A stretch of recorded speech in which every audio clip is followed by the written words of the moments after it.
আপনি আমার সাথে যে অন্যায়টা করেছেন সেটা কি ঠিক? আপনি কেমন মানুষ, একটা ছোট বাচ্চাকে বিয়ে করতে আপনার বিবেকে বাধা দিল না? আপনি বলুন, আমি কি স্বামীর সমস্ত দায়িত্ব পালন করার বয়স হয়েছে? তখন আমার স্বামী বলল, আমাকে তোমার জ্ঞান দিতে হবে না। এখনকার যুগে 7-8 বছরের বাচ্চা মেয়ের সংসার করতে পারে। আমি তার উত্তরে বলেছিলাম, আমি পারব না। আমার বয়স 17 বা 18 না হওয়া পর্যন্ত আপনি আমার কাছে আসবেন না। সে তখন আমায় জোর গলায় বলল, এত দম আমার কাছে পছন্দ না। তোমার বিয়ের বয়স হোক বা না হোক সেটা আমার দেখার বিষয় না। আমার কাজ আমাকে করতে দাও। এই কথাটা বলে সে আমাকে একটা ধাক্কা মেরে কাছে ফেলে দিল। তারপর জোর জবরদস্তি করে আমার সাথে সারা রাত। বাকি বিষয়টা গল্পটা শোনাচ্ছি। আমার মা কেমন আছে জিজ্ঞেস করতেন। এরপরে কথায় কথায় আমাকে উপদেশ দেয়া শুরু করতেন, যেটা তিনি প্রতিদিনই দিয়ে থাকেন। মা আমাকে বলতেন, মা আমার বোমাকে বিরক্ত করবে না, কারণ ও এখন ছোট মানুষ, তার সাথে জোর জবরদস্তি করার চেষ্টা করবি না। বাবা এখনো বয়স কম। বাচ্চা মানুষের সম্পর্ক তা বোঝার জন্য তার আরও কিছুটা সময় চায়। আমি কোনো সম্পর্কে কথা বলছি, তুই নিজেই বুঝতে পারছিস। আমি কি বলতে চাইছি, সে এখনও খুবই ছোট। এর স্বামী স্ত্রীর সম্পর্কের কষ্ট হয়তো এখনও সে সহ্য করতে পারবে না। মায়ের কথা শুনে আমার মাথা নিচু হয়ে গেল। মায়ের এই একই কথা প্রতিদিন শুনে আমি ভীষণ লজ্জায় পড়ে যেতাম। আমি একজন যুগ পুরুষ, সব কিছু বোঝার মতো আমারও বয়স হয়েছে, কিন্তু জানি না আমার মা কেন আমাকে বিশ্বাস করতে পারে না।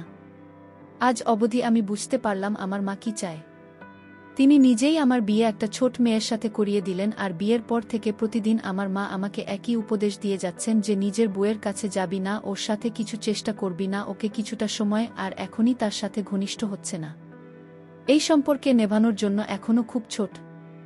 মায়ের এই কথাটা খুব অদ্ভুত লাগত যে মেয়ের বিয়ে হয়ে গেছে, যার বাড়ির লোকেরা তার বিদায় দিয়ে দিয়েছে, তাকে আমার মা এত ছোট প্রমাণ করত যেন সে কয়েক বছরের বাচ্চা মেয়ে। আমি প্রতিদিনের মতো মাথা নিচু করে বসে রইলাম।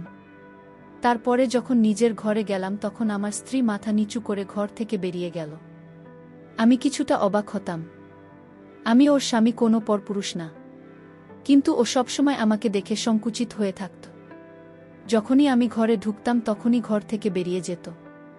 হ্যাঁ, আমি মানছি ওর বয়স কম, কিন্তু এতটাও না যে ও আমার সাথে বসে দুইটা কথা বলতে পারবে না। আমি তো আর মায়ের কথা ছাড়া কিচ্ছু করব না, সে যাই বলে আমি তা ও মানতে রাজি আছি। কিন্তু ও তো ভুল করেও আমার সাথে কথা বলে না। আমার বউয়ের নাম ইভা মনি, ওর বয়স এখন 12 বছর, আমার বয়স 20। আমি মানছি ওর বয়স কম, কিন্তু আমিও কোনো অশিক্ষিত অসভ্য লোক না যে ওকে কোনো কষ্ট দেব। আমার স্ত্রী হওয়ার পরেও নিজেকে আমার সামনে লুকিয়ে রাখতে এখন আমার মায়ের উপরে রাগ হচ্ছিল। এই সব কিছু আমার মায়ের কারণেই হয়েছে। তার প্রতিদিনের দেওয়া উপদেশ আমার বোনের মাথা খারাপ করে দিয়েছে, আর মায়ের উপদেশের কারণেও সবসময় আমার থেকে দূরে দূরে থাকত। মাঝে মাঝে আমার মনে হতো ইমামনি সত্যিই খুব অবুঝ মেয়ে, এসব ব্যাপারে কিছুই বোঝে না। আমি ওকে বিরক্ত করার চেষ্টা করতাম, তবু আমাকে দেখে খুব ঘাবড়ে যেত। রাতে আমরা দুজনে একই ঘরে ঘুমাতাম, আর নিজের বুকে এত কাছে দেখে মাঝে মাঝে রাতের বেলা আমার ঘুম আসত না। কিন্তু মাকে দেওয়া কসমের কারণে আমি কিছু পারতাম না। আমার মায়ের কথা মতো আমার বুকে কমপক্ষে 2 বছর সময় দেওয়া উচিত। ওর বয়স না বাড়া পর্যন্ত আমি যেন অপেক্ষা করি। একটা কথা আমি কিছুতেই বুঝতে পারতাম না যে যদি আমি ওর স্বামীর দায়িত্ব পালন না করতে পারি, তাহলে আমার মা ওর সাথে আমার বিয়ে কেন দিয়েছিলেন। কয়েক বছর অপেক্ষা করে তারপরে না হয় এই বিয়ে করতাম। আমার মনে আছে বাসরাতে আমার মা আমাকে নিজের কাছে ডেকে বলেছিলেন, একে সামলে রাখিস, এখনও তবু খুব ছোট থেকেই কিছুটা সময় দিন, যাতে মন থেকে তৈরি হতে পারে। সেই সময় আমি অবাক চোখে মায়ের দিকে তাকিয়ে রইলাম, কারণ আমার বিয়ে আমার মায়ের ইচ্ছাতেই হয়েছিল। এই রাতের কথা ভেবে আমি না জানি কত স্বপ্ন আমার চোখে সাজিয়ে রেখেছিলাম। আমার মন উতলা হয়ে উঠেছিল নিজের স্ত্রীকে পাওয়ার জন্য, আর আমার মা আমার সমস্ত স্বপ্ন ভেঙে চুরমার করে দিন। আমার মুখে চিন্তার ছাপ দেখে আমার মা আমাকে বোঝাতে লাগলো যে রাকেশ, চিন্তা করিস না। বেশ কিছুদিনের ব্যাপার, যখন সম্বন্ধে ব্যাপারে বুঝতে শিখবে আর বড় হয়ে যাবে তখন তুমি নিজের বিবাহিত জীবন শুরু করিস। কিন্তু এখন ওর সাথে কোনো কিছু না। যদি কিছু উল্টোপাল্টা হয়ে যায় তাহলে আমরা লোকের সামনে মুখ দেখাব কিভাবে? মায়ের কথা শুনে আমি অবাক হয়ে গেছিলাম। তিনি নিজের যুবক ছেলের বিয়ে দিয়ে এ কেমন কথা বলছেন? আমি একটা যুগ পুরুষ, আমারও কিছু চাহিদা আছে, নিজেকে সামলাব কিভাবে? আমি মায়ের দিকে অবাক চোখে তাকিয়ে বললাম, যদি আমার স্ত্রী এখন যুবতী না হয়ে থাকে আর সে যদি আমার থেকে আলাদা থাকে, তাহলে এরকম মেয়ের সাথে আমার বিয়ে দিয়েছেন? দুনিয়াতে কি মেয়ের অভাব পড়েছিল? আমি একটা যুগ পুরুষ, কোনো ছোট বাচ্চা না যে নিজের স্ত্রী বর হওয়ার জন্য অপেক্ষা করব। আমার কথা শুনে আমার মা লজ্জিত হয়ে বলল, সমস্যায় পড়েছি, বিয়ে তাড়াতাড়ি দিতে হয়েছে। মেয়েটা সুন্দরী আর সরল কিন্তু অনাথ, ওর দাদা বৌদির যত তাড়াতাড়ি সম্ভব ওকে বাড়ি থেকে বিদায় করতে চায়। তাই তো ওর সাথে একটা বিবাহিত বুড়ো সম্বন্ধ দেখেছি, আমার বান্ধবীর মেয়ে, আমি ওকে এরকম অবস্থায় ছাড়তে পারিনি। যদি ওর বিয়ে তো সাথে না দিতাম তাহলে এতদিনে ওর দাদা ওর কপাল পুড়িয়ে দিতে, ওর জীবন বাঁচানোর জন্য ওর বিয়ে তোর সাথে দিয়েছি। এই সত্যটা জেনে আমি চুপ হয়ে গেলাম। আমার মা আমার মাথায় হাত দিয়ে বললেন, আশা করছি তুই আমার মান যাবি।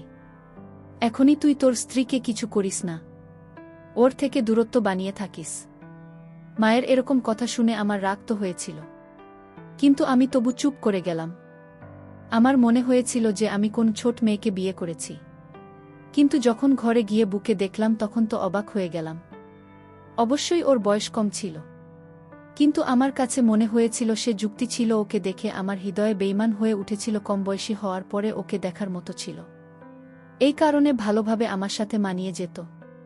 কিন্তু আমি আমার মায়ের কথা মনে করে খুবই কষ্টে নিজেকে সামলে নিলাম।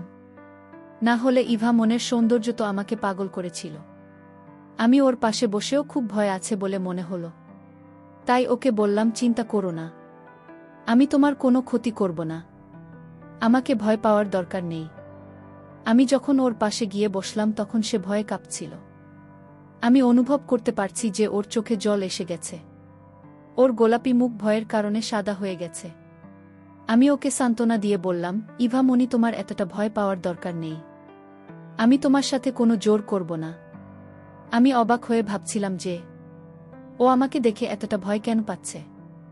ওর চোখে মুখে ভয় পরিষ্কার বোঝা যাচ্ছিল, যদিও আমি কোনো শব্দিত টাইপের মানুষ না। সবে মাত্র কিছুদিন আগে আমি চাকরি পেয়েছি আর আমার মা হঠাৎ করে আমার বিয়ে দিয়ে দিলেন। আমি তো এই হঠাৎ বিয়ের কথা শুনে হতভম্ব হয়ে গিয়েছিলাম। আমার ছোট ভাই পড়াশোনা করার জন্য বাহিরে আছে, মা ওর জন্য অপেক্ষা করেন, এই সময় সেখানেও পরীক্ষা আছে। আর এদিকে আমার বিয়ের তোড়জোড় চলছে। আমি আমার ভাইয়ের কাছে ফোন করে ক্ষমা চেয়েছিলাম। তখন ও আমাকে বলেছিল, কোনো ব্যাপার না দাদা, আমি সব জানি, কিন্তু পরীক্ষা আছে বলে আমি আসতে পারছি না। সামনের পুরো মাস আমি খুব ব্যস্ত থাকব। তুমি বিয়ে করে নিজের বিবাহিত জীবন ভালো করো, আমাকে নিয়ে চিন্তা করার কোনো দরকার নেই। ভাইয়ের রাগ না হওয়া আমাকে পুরোদমে অবাক করে দিয়েছিল। আমরা দুই ভাই একে অপরের খুব কাছাকাছি ছিলাম না, কিন্তু আমি আমার ভাই এবং বোনকে খুব ভালোবাসতাম। নিজের বিয়ের সময় ভাইয়ের অনুপস্থিতি আমি অনুভব করতে পারছিলাম, কিন্তু আমার ভাইয়ের তো কোনো ব্যাপারই ছিল না। বিয়ে সুন্দরভাবে হয়ে গেলে আমার কোনো সমস্যা হয়নি, কিন্তু এখন মায়ের ব্যবহার আর বউ আমার থেকে পালিয়ে বেড়ানো। মায়ের সবসময় আমাকে উপদেশ দেওয়া যে নিজের বুকে কোনোমতে কষ্ট দিবি না। কিছুই বুঝতে পারছি না। আমার মা সবসময় বলতো, ইবা মনে এখনো ছোট বাচ্চা, কিছুই বোঝে না এটা সেটা, কিন্তু এটাও সত্যি যে আমার স্ত্রী কোনো ছোট বাচ্চা না, পুরো যুবতী মেয়ে। ওর সেজেগুজে রেডি হয়ে নিজের বান্ধবীদের সাথে দেখা করতে যেত, তাদের সাথে হেসে হেসে কথা বলতো। শুধু আমার সাথে কথা বলতো না, ব্যাস আমি ওকে মন ভরে দেখতাম। কিন্তু আমার মাথায় সব সময় আমার মায়ের উপদেশ ঘুরতে থাকত। কিছুদিনের মধ্যেই আমার মেজাজ খিটখিটে হতে লাগল। সাধারণ ব্যাপার নিয়ে আমি রাগান্বিত হতাম। আমি একটা যুবক ছেলে, আমার আবেগ আমাকে শান্তিতে থাকতে দিত না। আমার বউ আমার বিছানাতে এক সাইডে শুয়ে থাকত। রাতের পর রাত আমার ঘুম আসত না। মন চাইতো সব কিছু ভুলে আমি বা মনিকে, কিন্তু মায়ের কথা ফেলতে পারছিলাম না। যদি তিনি জানতে পারেন তাহলে আমার সম্মান তার চোখে শেষ হয়ে যাবে, এই ভেবে আমি নিজেকে সামলে করে নিতাম। এটা এমন একটা বিষয় যাতে নিজের বউয়ের থেকে দূরত্ব বানিয়ে থাকতে হচ্ছে। এখন আমার অফিসের কাজে মন বসছে না। আমি মনে প্রাণে চাই তা যখন আমি ক্লান্ত হয়ে বাড়ি ফিরব তখন আমার স্ত্রী এসে আমার যত্ন করবে। রাতে যখন ক্লান্ত হয়ে ঘুমাব তখন সমস্ত ক্লান্তি ভুলে ওর সাথে শান্তিতে। আমার মন চাইতো যখন সেজেগুজে রেডি হয় তখন আমি ওর প্রশংসা করি, ওর জন্য বিভিন্ন গিফট নিয়ে আসি। কিন্তু আমাদের মধ্যে এরকম কোনো সম্বন্ধই নেই। যদি আমি ভুল করি ওর জন্য কোনো গিফট নিয়ে আসতাম বা কখনো প্রশংসা করে দিতাম তখন এমন ঘাবড়ে যেত যে আমি কোনো অপরাধ করে ফেলেছি। ওর সুন্দর মুখের উপরে ভয়ের ছাপ স্পষ্ট ফুটে উঠত, আরও তাড়াতাড়ি করে দৌড়ে আমার কাছ থেকে পালিয়ে যেত। এই সব কিছুই খারাপ লাগত। তাই আমি বা মনিকে অবস্থাতেই ছেড়ে দিলাম। কিন্তু চাইলেও আমি ওকে দেখা করতে পারছিলাম না। আমরা একই ঘরে থাকতাম, একই বিছানায় ঘুমাতাম। আমি তো তবু ওর স্বামীও যখন সেজেগুজে থাকত তখন আমার চোখের দিক থেকে সরতই না। আমার এইভাবে তাকানো আমার মা বুঝতে পেরে যেত, আর আমাকে পেয়ে বলতো, তখন এটা কী রকম ব্যবহার? আমি দেখছি তুই বা মনের দিকে একটু বেশিই নজর দিতে শুরু করেছিস। তুই কি আমার কথা ভুলে গেছিস? মায়ের কথা শুনে আমি লজ্জায় পড়ে যেতাম। মাকে খুব ভালোবাসতাম, তাই মায়ের কথা অমান্য করে কিছু করতে পারছিলাম না। তাই আমি মাকে বললাম, যদি তুমি আমাকেই বা মনির থেকে আলাদা রাখতে চাও তাহলে আমার বিয়ে কেন ওর সাথে দিলে? আর যদি আলাদা রাখতে হবে ওকে তোমার ঘরে শোনাও, আমার ঘরে পাঠিয়ে না। আমার নিজের উপর সামলাতে খুব অসুবিধা হয়। আমার মা ও অদ্ভুত, আমি ওকে দেখতে পারবো না, আমি কিছু করতে পারবো না। যখন আমি অফিস থেকে ক্লান্ত হয়ে বাড়ি ফিরতাম তখনও রান্নাঘরে কাজে ব্যস্ত থাকত, আর খাবার খেয়ে ঘরে এসে ওকে এক পলক দেখার জন্য আমি ঘন্টার পর ঘন্টা অপেক্ষা করতে থাকতাম, কিন্তু ঘরে আসতো না। ক্লান্ত শরীরে অপেক্ষা করতে করতে যখন আমি ঘুমিয়ে পড়তাম তখনও চুপচাপ এসেই বিছানার এক কোণে শুয়ে পড়ত। এরকম ভাবে কাজ ছিল একবার। আমি নিজের উপর কন্ট্রোল করতে না পেরে তার পাশে গিয়ে যখন বসলাম আর তাকে যখন বললাম, তোমার হাতটা বের করো, আমি আজ তোমায় একটা গিফট দেব, সে যখন না করছিল আমি তাকে বললাম, হাতটা বের করে বলছি, আর এতেও চিৎকার চেঁচামেচি করতে শুরু করে দিল। চিৎকারের আওয়াজ শুনে আমার মা ও ঘরের মধ্যে এসে বলল, আমাকে হাজারটা কথা শুনিয়ে দিন বলতে লাগল, তোর লজ্জা করে না? আমি তোকে কতবার বুঝিয়েছি যে ও এখনো ছোট্ট বাচ্চা, ওকে কিছুটা সময়, কিন্তু নিজের উপর একটু কন্ট্রোল নেই। এবার আমারও রাগ এসে গেল। আমি বললাম, না, তুমি আমাকে আরিভা মনিকে বিয়ে দিয়েছিলে কেন? নিজের স্ত্রীকে পাওয়ার প্রাকৃতিক ব্যাপার যেটা আমার ভিতরে জেগে উঠেছিল। আমি কোনো অন্যায় কাজ করিনি। আমার মা এটা জানতো না যে স্বামী স্ত্রীর মধ্যে এভাবে নাক গলানো উচিত না। এই ব্যাপারটা আমাকে রাগিয়ে দিয়েছিল। আমি রাগান্বিত হয়ে আমি সিদ্ধান্ত নিলাম আজ রাতে আমার কিছু করতে হবে। সে না চাইলেও আমি আজ আমার পাওনা আদায় করে নেব। তারপর রাতে যখন তার রুমে গেলাম সে আমায় বলল, আপনার মা নিষেধ করা সত্ত্বেও আপনি আমার ঘরে আসেন কেন? আমি বললাম, সেই জবাব কি তোকে দিতে হবে? এই কথা বলে আমি তাকে বিছানায় ধাক্কা মেরে ফেলে দিলাম। তারপর বন্ধুরা বুঝতেই পারছেন কি করেছিলাম। কিন্তু বন্ধুরা, আমি তা করে ভুল করেছিলাম।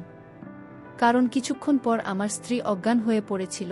তারপর তাকে হাসপাতালে নিয়ে গেলাম। কিছুদিন সে সুস্থ হবার পর তাকে বাড়িতে নিয়ে আসলাম। তারপর কিছুদিন পর আমি ইতালি চলে গেলাম।